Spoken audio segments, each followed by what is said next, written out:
What we teach here at Ayers Career College is basic refrigeration.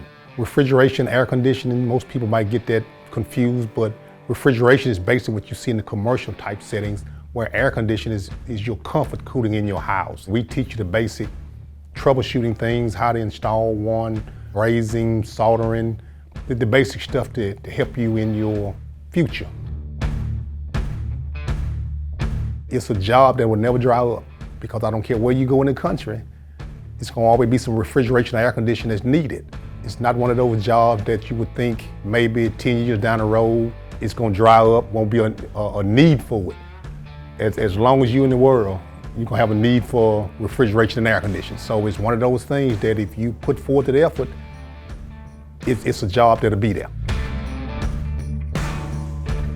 But here at Ayers, we have a lab that we use to put you in situations that you would be at somebody's home.